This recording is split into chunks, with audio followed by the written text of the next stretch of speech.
जय गुरुदेव।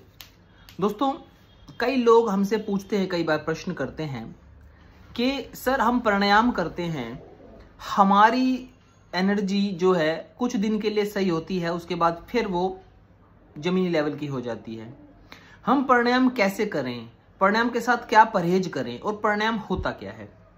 देखिए, प्राणायाम का मतलब होता है कि आपके जो प्राण हैं, श्वास जो अंदर जाकर प्राण बन के विभक्त हो जाता है, वो शरीर में कहीं कहीं जगह जगह जाकर अपनी ऊर्जा देता है।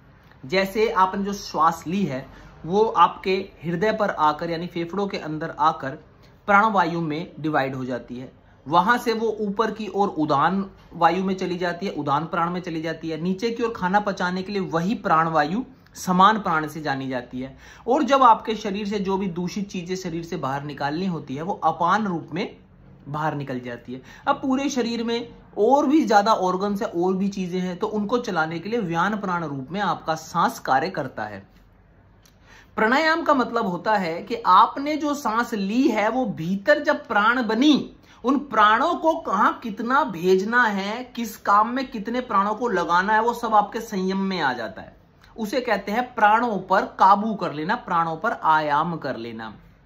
पतंजलि जी ने यम नियम आसन के बाद प्राणायाम को बोला गया। अगर आप यम के नियम पे नहीं चलते हैं, यम नियम पे नहीं चलते हैं, तो आप आसन भी ढंग से नहीं कर पाएंगे, तो प्राणायाम आपके लिए है ही नहीं। घेरंड संहिता, हठ रत्नावली, हठ योग प्रदीपिका में प्राणायाम के बारे में साफ जिक्र किया गया है। जो व्यक्ति तामसिक भोजन करते हैं, प्राणायाम उनको करने ही नहीं चाहिए। योग में घुसकर अगर आप प्याज लहसुन खा रहे हैं कच्चा, आप बाहर की चीजें खा रहे हैं, तामसिक चीजें, मांस मच्छी मदिरा पी रहे हैं, तो प्राणायाम से आपके शरीर पर दुष्प्रभाव पड़ सकता है।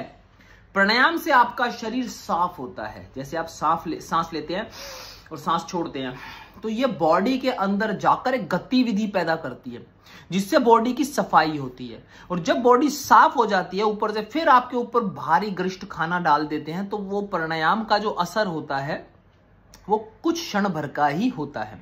तो मेरा आपको सजेशन है, आप प्राणायाम बिल्कुल ना करें। पहले आप अहिंसा, सत्य, अस्तेय, ब्रह्मचर्य, अपरिग्रह पर चलें। इसके बारे में मैं आपको कभी मैसेज कर दूंगा क्या होता है। फिर शौच, संतोष, तप, स्वाध्याय, ईश्वर प्राणिधान पर चलें। यम नियम के बाद आसन सिद्ध करें। कोई भी 3 घंटे कम से कम एक आसन, ध्यानात्मक आसन में बैठने की कमर सीधी करके प्रैक्टिस करें। उसके बाद जाकर आप प्राणायाम करने लायक बनते हैं, तो किसी गुरु विशेष के अंतर्गत करें।